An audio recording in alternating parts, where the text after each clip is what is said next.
Hello दोस्तों, tally RP9 course के lecture 6 में आपका स्वागत है। पिछले लेक्चर में मैंने आपको डेबिट एंड क्रेडिट के रूल को समझाया था और एक एग्जांपल भी आपको दिया था कि कैसे आप ये डिसाइड करेंगे कि एक ट्रांजैक्शन में कौन सा अकाउंट डेबिट होगा और कौन सा क्रेडिट। तो डेबिट एंड क्रेडिट रूल क्या है कि अगर एसेट और एक्सपेंस बढ़ेंगे तो आप डेबिट करेंगे और अगर घटेंगे तो आप क्रेडिट करेंगे। वही लायबिलिटीज, रेवेन्यू और इक्विटी घटेंगे तो डेबिट और बढ़ेंगे तो क्रेडिट। तो ये हमारा डेबिट और क्रेडिट का रूल था।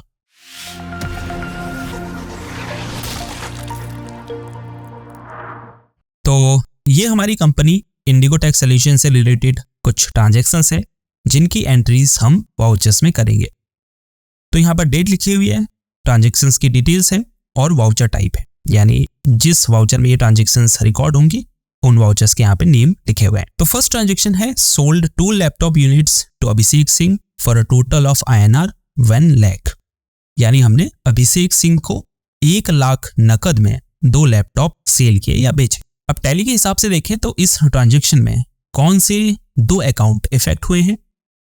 एक हुआ है हमारा सेल्स अकाउंट, क्योंकि हमने 2 लैपटॉप सेल किए हैं। सेल का मतलब है एक बिजनेस का रेवेन्यू या इनकम इंक्रीज होना, क्योंकि आपने क्या किया है, कस्टमर को माल बेचा है। मान लीजिए आपने 2000 रुपये का माल खरीदा और आपने उसे 3000 में कस्टमर को सेल किया, तो जो 1000 है वो आपका प्रॉफिट है और वो प्रॉफिट एक बिजनेस का रेवेन्यू या इनकम कहलाता है। और डेबिट एंड क्रेडिट रूल के हिसाब से जब भी रेवेन्यू या इनकम इंक्रीज होती है तो उसे हम क्रेडिट करते हैं। तो यहाँ पर जो सेल्स अकाउंट है वो हम क्रेडिट करेंगे। दूसरा अकाउंट है जो इफेक्ट हुआ है कैश अकाउंट, क्योंकि अभिषेक सिंह ने नकद में हमें पेमेंट किया है, तो इससे जो हमारा कैश अकाउंट है वो बढ़ रहा है, यानी वो इंक्रीज हो रहा है। और कैश जो है वो एक एसेट है और जब एक एसेट बढ़ता है किसी बिजनेस का तो हम उसे डेबिट करते हैं। तो कैश अकाउंट यहाँ पर डेबिट होगा। तो चलिए अब इस ट्रांजैक्शन को जो है हम वाउचर में रिकॉर्ड करते हैं। तो सबसे पहले अकाउंटिंग वाउचर्स में आइए। अब यहाँ साइड में सेल्स वाउचर को सिलेक्ट कीजिए, क्योंकि ये सेल से रिलेटेड ट्रांजैक्शन है। या आप सेल्स वाउचर को सिलेक्ट करने के लिए F8 की भी दबा सकते हैं। अब सेल्स वाउचर में आप 2 तरह से एंट्री कर सकते हैं, एक तो एज इनवॉइस मोड में और दूसरा एज वाउचर मोड में। जैसे अभी ये इनवॉइस मोड में ओपन है, अगर आपको वाउचर मोड में सेल्स की एंट्री करनी है तो यहाँ नीचे एज वाउचर पर क्लिक करें। तो अब जो है ये एज वाउचर मोड में ओपन है। तो चलिए समझते हैं कि किन सिचुएशंस में आपको सेल्स की एंट्री एज इनवॉइस मोड में करनी चाहिए और किस सिचुएशन में एज वाउचर मोड में करनी चाहिए। तो एज इनवॉइस मोड में जो है सेल्स वाउचर बिल्कुल एक बिल की तरह, यानी एक इनवॉइस की तरह क्रिएट होता है। जैसे जब कोई दुकानदार कुछ बेचता है तो उसका एक इनवॉइस वो जनरेट करता है, जिसमें कस्टमर का नाम, एड्रेस, इनवॉइस नंबर, प्रोडक्ट की details, quantity, total price, taxes की डिटेल्स, ये सारी डिटेल्स होती हैं। तो अगर आपको भी सेल्स की एंट्री ऐसी करनी है जिसमें आप ये सभी डिटेल्स ऐड करना चाहते हैं तो आप इनवॉइस मोड में जो है ट्रांजैक्शन की, सेल्स ट्रांजैक्शन की एंट्री कर सकते हैं, जिसका फिर आप प्रिंट भी निकाल सकते हैं बाद में और कस्टमर को एक प्रूफ ऑफ ट्रांजैक्शन के रूप में दे सकते हैं। ऐसा अक्सर हम तब करते हैं जब हमने उधार में जो है कस्टमर को माल बेचा होता है। तो इससे कस्टमर के पास भी ट्रांजैक्शन का क्लियर रिकॉर्ड होता है और हमारे पास भी ट्रांजैक्शन का क्लियर रिकॉर्ड होता है। वही एज वाउचर मोड में हम सेल्स की एंट्री तब करते हैं जब हमें इनवॉइस जनरेट करने की जरूरत नहीं होती है, बल्कि हम सिर्फ इंटरनल रिकॉर्ड कीपिंग के लिए सेल्स की एंट्रीज करना चाहते हैं। यानी हम सिर्फ ये रिकॉर्ड करना चाहते हैं कि हमारी इतने की सेल हुई है, हमें वो बिल या वो डिटेल्स कस्टमर को नहीं देनी है। तो इसलिए हम जो है एज वाउचर मोड का यूज कर सकते हैं। तो अभी मैं फिलहाल एज वाउचर मोड में ही सेल्स की एंट्री करके आपको दिखाऊंगा। आगे के लेक्चर्स में जब हम इनवॉइसिंग और बिलिंग के बारे में सीखेंगे तब मैं आपको एज इनवॉइस में भी सेल्स की एंट्री करना सिखाऊंगा। अब सबसे पहले हम डेट टाइप करेंगे। रेफरेंस नंबर पे आपको बिल नंबर टाइप करना है या फिर ऑर्डर नंबर, जो भी है जिससे आप इस ट्रांजैक्शन को बेसिकली बाद में ड्रैग करेंगे। अब है DR यानी डेबिट। तो इस ट्रांजेक्शन को अगर हम देखें तो इसमें है कि हमने 2 laptop unit basically Abhishek Singh को नकद 1 लाख रुपए में सेल किया। तो यहाँ पर 2 अकाउंट कौन से इंक्लूड है?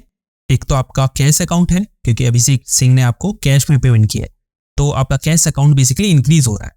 और कैश अकाउंट जो है वो एसेट होता है, और जब एसेट इंक्रीज होता है तो उसे हम डेबिट करते हैं। तो यहाँ पर कैश अकाउंट को हम डेबिट में सिलेक्ट करेंगे।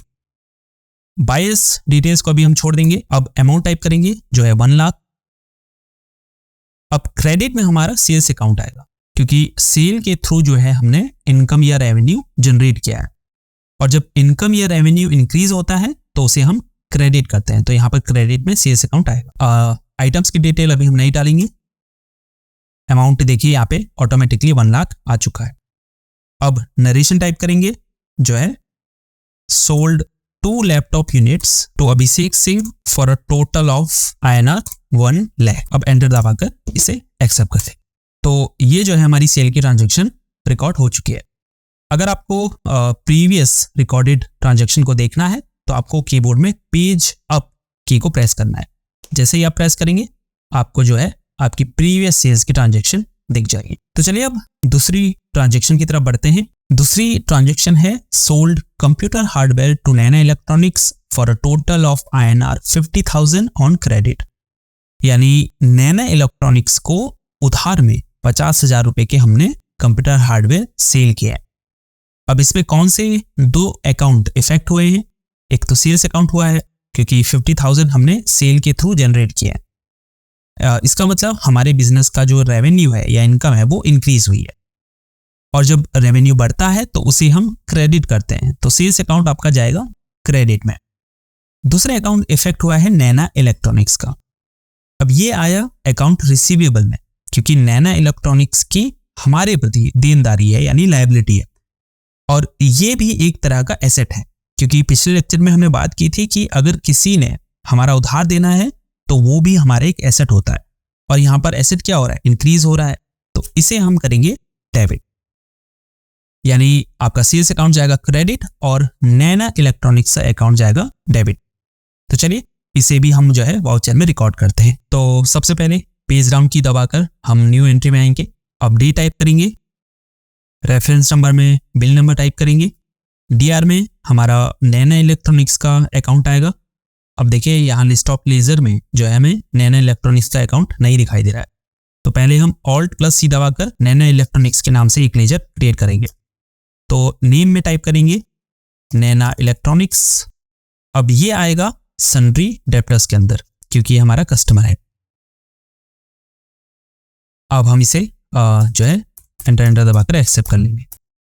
अब बायस डिटेल्स में अभी हम इसे फिलहाल छोड़ देंगे, और डेबिट अमाउंट है 50,000। अब ये जाएगा न्यू रेफरेंस में, क्योंकि ये हमारा नया बिल है। एंटर दबाकर आगे बढ़ेंगे। क्रेडिट में आएगा सेल्स अकाउंट।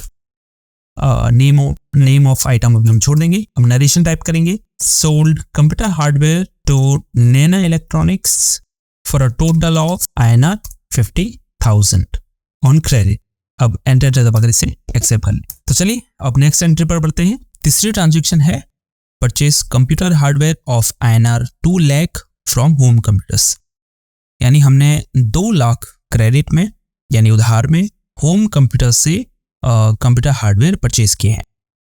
तो इसमें कौन से 2 अकाउंट इफेक्ट हुए हैं? एक तो होम कंप्यूटर्स है जो हमारा सप्लायर है, दूसरा हमारा परचेज अकाउंट है, क्योंकि हमारी इन्वेंट्री जो है यानी हमारा स्टॉक जो है वो इंक्रीज हुआ है यानी बढ़ा है। अब इस ट्रांजेक्शन को हम देखें तो हमने उधार में कंप्यूटर हार्डवेयर से माल खरीदा है। इसका मतलब होम कंप्यूटर्स के प्रति हमारी जो देनदारी है वो बड़ी है, यानी हमारी लायबिलिटी जो है वो इंक्रीज हुई है। और डेबिट एंड क्रेडिट के रूल के हिसाब से जब भी लायबिलिटी इंक्रीज होती है तो आप उस अकाउंट को क्रेडिट करते हैं। तो यहाँ पर जो होम कंप्यूटर्स का अकाउंट है उसे आप क्रेडिट करेंगे, ठीक है, क्योंकि ये हमारा अकाउंट पेएबल में आएगा। वही कंप्यूटर हार्डवेयर खरीदने की वजह से हमारा जो एसेट है वो इंक्रीज हुआ है, क्योंकि एक बिजनेस के पास जो इन्वेंट्री होती है या उसका जो स्टॉक होता है यानी जिसके पास माल पड़ा है वो उसका एक एसेट होता है। तो जब भी एसेट इंक्रीज होता है उसे आप डेबिट करेंगे। तो यहाँ पर आपका परचेस अकाउंट जो है वो डेबिट साइड में जाएगा। तो चलिए इसकी वाउचर में एंट्री करते हैं। तो सबसे पहले यहाँ साइड से परचेस वाउचर को सिलेक्ट करेंगे या फिर आप कीबोर्ड में F9 की भी दबा सकते हैं। अभी फिलहाल मैं इस एंट्री को एज वाउचर मोड में ही रिकॉर्ड करूंगा, तो यहाँ नीचे एज वाउचर ऑप्शन पर क्लिक करें या फिर आप Ctrl+V की भी दबा सकते हैं, जो इसका शॉर्टकट है, यानी V के नीचे ये जो डबल अंडरलाइन बना हुआ है इसका मतलब कंट्रोल है। अब सबसे पहले जो है हम डेट टाइप करेंगे, दूसरा टाइप करेंगे सप्लायर इनवॉइस नंबर, उसके बाद क्रेडिट में आएगा आपका home computers account, supplier details को अभी हम छोड़ देंगे। आप टाइप करेंगे अमाउंट जो है 2 लाख। डेबिट में आएगा परचेस अकाउंट, तो इसे सिलेक्ट करें। आइटम्स की लिस्ट अभी हम नहीं टाइप करेंगे। अब नरेशन टाइप करें जो है purchase computer hardware of INR 2 lakh from home computers on credit. अब एंटर दबा के इसे एक्सेप्ट कर लीजिए। तो परचेस की भी एंट्री हमारी हो चुकी है। तो चलिए अब नेक्स्ट ट्रांजैक्शन पर बढ़ते हैं। नेक्स्ट ट्रांजैक्शन है 10,000 cash received from Naina electronics, यानी नैना इलेक्ट्रॉनिक्स से हमें 10,000 कैश रिसीव हुआ। तो इसमें कौन से 2 अकाउंट इफेक्ट हुए हैं? एक तो हुआ है नैना इलेक्ट्रॉनिक्स का और दूसरा है आपका कैश अकाउंट। अब कैश जो है वो एक बिजनेस का एसेट होता है और यहाँ पर 10,000 कैश रिसीव हो रहा है, तो हमारा जो कैश है वो बढ़ रहा है, यानी एसेट हमारा बढ़ रहा है। और जब एसेट बढ़ता है तो उसे हम डेबिट करते हैं, तो यहाँ पर जो कैश अकाउंट है वो डेबिट साइड में जाएगा। दूसरा है नैना इलेक्ट्रॉनिक्स, ये हमारा अकाउंट रिसीवेबल में आता है, यानी इस पर हमारा जो उधार था इसने वो अभी चुकाया है। और अकाउंट रिसीवेबल जो है वो एक एसेट अकाउंट है, यानी अगर किसी पर हमारा उधार है तो वो उधार जो है एक बिजनेस का एसेट होता है। तो यहाँ पर नैना इलेक्ट्रॉनिक्स बेसिकली 10,000 दे रहा है, तो इससे पता चलता है कि उस पर जो उधार था वो अब कम हुआ है। तो अकाउंट रिसीवेबल के कॉन्टेक्स्ट में हमारा एसेट भी जो है वो कम हो रहा है, और जब एसेट घटता है तो उसे हम क्रेडिट करते हैं। तो क्या है इसका मतलब कि कैश अकाउंट आपका डेबिट में जाएगा और जो आपका अकाउंट रिसीवेबल है यानी जो नैना इलेक्ट्रॉनिक्स का अकाउंट है वो आपका क्रेडिट में जाएगा। तो चलिए इस ट्रांजैक्शन की टैली में एंट्री करते हैं। तो नेक्स्ट ट्रांजैक्शन है 50,000 cash deposit into HDFC bank, यानी HDFC बैंक में हमने 50,000 रुपये जमा की। तो यहाँ पर कौन से 2 अकाउंट इफेक्ट हुए हैं? एक तो हुआ है कैश अकाउंट और दूसरा है आपका HDFC बैंक अकाउंट। अब कैश अकाउंट भी जो है आपका एसेट कैटेगरी में आता है और HDFC बैंक भी जो है आपका वो भी एसेट कैटेगरी में आता है, क्योंकि HDFC बैंक में भी हमारा पैसा जमा। अब इस ट्रांजैक्शन को देखें तो HDFC में कैश डिपॉजिट हो रहा है, तो कैश अकाउंट हमारा घट रहा है, यानी हमारा एसेट घट रहा है, तो कैश अकाउंट किस में जाएगा? क्रेडिट में जाएगा। और HDFC में जो हमारे फंड्स हैं वो इंक्रीज हो रहे हैं, तो HDFC हमारा डेबिट साइड में जाएगा। तो चलिए इसकी एंट्री करते हैं। तो जो भी ट्रांजैक्शन कैश डिपॉजिट से, कैश विड्रॉल से या फिर बैंक टू बैंक ट्रांसफर से रिलेटेड होती है उसे हम टैली में कॉन्ट्रा वाउचर के अंदर रिकॉर्ड करते हैं। तो यहाँ साइड से आपको कॉन्ट्रा वाउचर को सिलेक्ट करना है या फिर आप कीबोर्ड में F4 की भी दबा सकते हैं। अब सबसे पहले टाइप करेंगे डेट। अब क्रेडिट में आपका आएगा कैश अकाउंट, यहाँ अमाउंट टाइप करेंगे 10,000। डेबिट में आएगा HDFC बैंक। अब नरेशन टाइप करेंगे जो है 50,000 cash deposit into HDFC bank. अब एंटर दबाकर इसे एक्सेप्ट कर लीजिए। तो कॉन्ट्रा वाउचर में भी जो है हम एंट्री कर चुके हैं। चलिए अब नेक्स्ट एंट्री पर पढ़ते हैं। नेक्स्ट ट्रांजैक्शन है payment of 15,000 to home computers through bank transfer, यानी हमने अपने बैंक के थ्रू 15,000 की पेमेंट होम कंप्यूटर्स को की है, जो हमारा एक सप्लायर है। इससे हमने बेसिकली उधार में माल खरीदा था। तो इसमें 2 अकाउंट जो इफेक्ट हुए हैं, एक है होम कंप्यूटर्स यानी हमारे सन्ड्री क्रेडिटर्स का अकाउंट, क्योंकि सप्लायर जो होते हैं वो सन्ड्री क्रेडिटर्स में आते हैं। दूसरा है बैंक अकाउंट यानी जिससे पेमेंट की गई है। तो होम कंप्यूटर्स आता है अकाउंट पेबल में, यानी हमने उधार में होम कंप्यूटर्स से माल खरीदा था। इसका मतलब हमारी होम कंप्यूटर्स के प्रति लायबिलिटी थी, यानी देनदारी थी। तो इस ट्रांजैक्शन के हिसाब से हम 10,000 होम कंप्यूटर्स को पे कर रहे हैं। तो इससे होम कंप्यूटर्स के प्रति हमारी जो लायबिलिटी है वो कम हो रही है, और जब लायबिलिटी कम होती है तो उसे हम डेबिट करते हैं, तो होम कंप्यूटर्स जो है वो डेबिट में जाएगा। दूसरा है बैंक अकाउंट जो क्रेडिट में जाएगा, क्योंकि बैंक के थ्रू पेमेंट हुई है, जिससे हमारा जो बैंक बैलेंस है वो कम हुआ है, मतलब एसेट घट रहा है, और जब एसेट डिक्रीज होता है तो उसे हम क्रेडिट करते हैं। तो यहाँ पर होम कंप्यूटर्स जो है वो डेबिट में जाएगा और आपका बैंक अकाउंट हो जाएगा क्रेडिट में। तो चलिए इसकी एंट्री वाउचर्स में करते हैं। तो सबसे पहले यहाँ साइड से पेमेंट वाउचर को सिलेक्ट करेंगे, या फिर आप F5 की भी प्रेस कर सकते हैं। अब सबसे पहले डेट एंटर करेंगे। डेबिट में आएगा होम कंप्यूटर्स का अकाउंट, अमाउंट में 15,000 टाइप करेंगे। अब क्रेडिट में आएगा बैंक अकाउंट, यानी HDFC बैंक को हम सिलेक्ट करेंगे। नरेशन टाइप करेंगे, payment of 15,000 to home computers through bank transfer. अब एंटर दबाकर इसे एक्सेप्ट कर लेंगे। तो पेमेंट वाउचर की एंट्री भी हमारी हो चुकी है। चलिए अब नेक्स्ट एंट्री पर बढ़ते हैं। नेक्स्ट जो ट्रांजेक्शन है वो है purchase furniture from urban furniture worth 10,000 on credit, यानी हमने अर्बन फर्नीचर से 10,000 रुपए कीमत का फर्नीचर उधार में खरीदा। तो इसमें दो अकाउंट जो इफेक्ट हुए हैं, एक है फर्नीचर अकाउंट और दूसरा है अर्बन फर्नीचर अकाउंट। अब इन दो अकाउंट में कौन डेबिट होगा और कौन क्रेडिट होगा? तो फर्नीचर जो है वो एक एसेट है, क्योंकि इसकी लाइफ जो है वो 1 साल से ज्यादा होती है, और डेबिट एंड क्रेडिट के रूल के हिसाब से जब एसेट बढ़ता है तो उसे हम डेबिट करते हैं, तो फर्नीचर अकाउंट डेबिट होगा। दूसरा है अर्बन फर्नीचर अकाउंट, जो यहाँ पर एक अकाउंट पेएबल है, यानी इसको अभी हमने पे नहीं किया है, तो हमारी 10,000 रुपए की लायबिलिटी है अर्बन फर्नीचर के प्रति। तो यहाँ पर लायबिलिटी बढ़ रही है, इसका मतलब अर्बन फर्नीचर को हम क्रेडिट करेंगे। तो चलिए अब इसकी एंट्री हम करते हैं वाउचर में। तो सबसे पहले यहाँ साइड से जनरल वाउचर को हम सेलेक्ट करेंगे, या फिर आप इसके लिए F7 की भी प्रेस कर सकते हैं। अब अगर आप ये सोच रहे हैं कि है तो ये परचेज ट्रांजैक्शन, क्योंकि हम इसमें फर्नीचर परचेज कर रहे हैं और इसकी एंट्री वैसे तो होनी चाहिए परचेज वाउचर में, तो फिर हम यहाँ पर जनरल वाउचर को क्यों सेलेक्ट कर रहे हैं?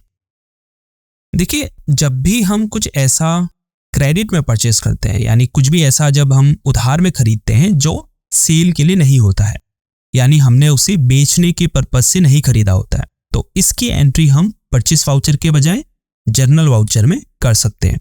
जैसे फर्नीचर हम बेचने के लिए नहीं खरीद रहे हैं, या फिर ऑफिस सप्लाईज हो गई, तो ऐसी चीजें हम बिजनेस में बेसिकली यूज करने के लिए खरीद रहे होते हैं। तो कुछ भी ऐसा हम उधार में अगर परचेज करते हैं तो उसकी एंट्री हम जनरल वाउचर में कर सकते हैं। तो सबसे पहले हम टाइप करेंगे डेट। डेबिट में आएगा आपका फर्नीचर अकाउंट।